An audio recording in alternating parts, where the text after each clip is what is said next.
Hello, my name's Katie Rushworth, and in this how-to video for Ton Garden Centre we're going to plant up a wheelbarrow with veg, because a container can be anything you want it to be, so we thought we'd use a little bit of imagination, and hopefully we're doing something fun like this, we can get the kids involved as well. Now first things first, as with any container, drainage holes are key, so we've just drilled some holes into the bottom of this one, and I'm going to add more drainage with gravel. And that's just going to cover the drainage holes at the bottom. Drainage is important in any container because what this does is it stops the soil from blocking those holes at the bottom. We don't want them to get blocked because then it will retain too much water and nothing like sitting in water. So drainage is key to a successful container. Next up, we've got some multi-purpose compost. Now, vegetable and fruit are hungry plants, so I'm going to mix in some slow-release fertiliser. Just a couple of handfuls,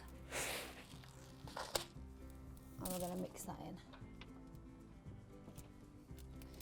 Anything that has fruits needs a fertiliser with a high potassium content because this encourages more flowers and therefore more fruits.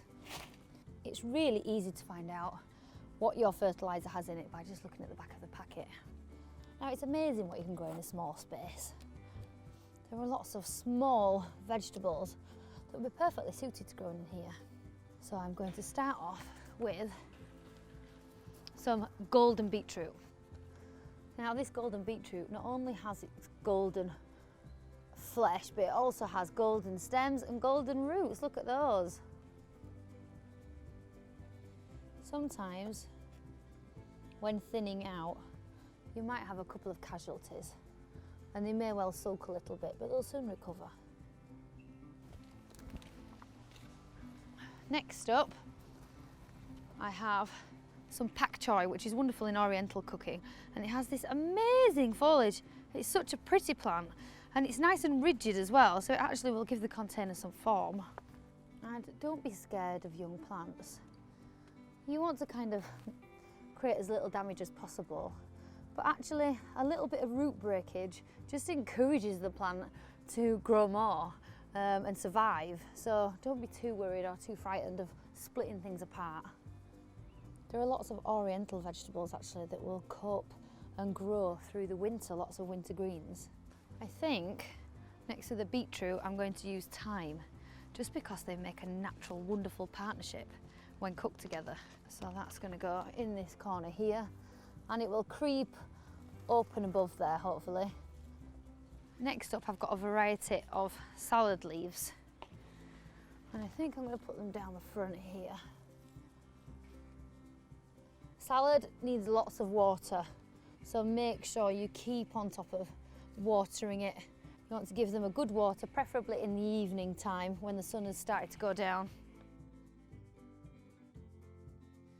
Now I had to put a chilli in because I just adore spicy food and it's very rare you can get any different varieties from the supermarket, so I want to put this one in, which is a Jamaican hot pepper, wonderful for cooking. I also have two different varieties of tomato here, one called Tumbling Tom, which does as it says on the label, it will cascade and tumble down the side, and a bush tomato, which won't get as tall, it'll stay neat and compact and bushy, which is perfect for this barrow.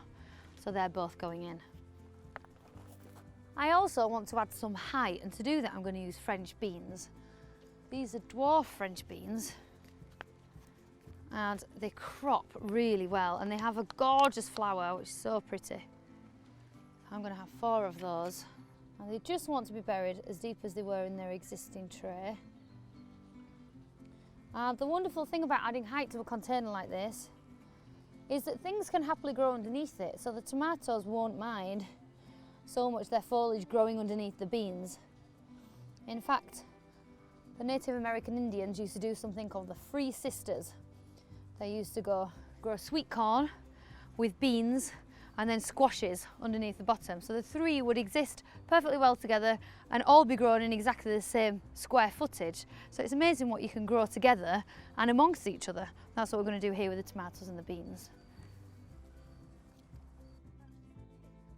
Oh, fab. Oh, they're nice canes as well, aren't they? Will you give me a hand making a wigwam? Yeah, of course. Okay, I'm going to rescue this bit of string if that's all we've got. And I think 4. Yep. Yeah, and then French beans. Okay, so we've got 4 beans there. So I think if we just create a little wigwam at the back. Yep. Yeah, okay. You prod and I will tie.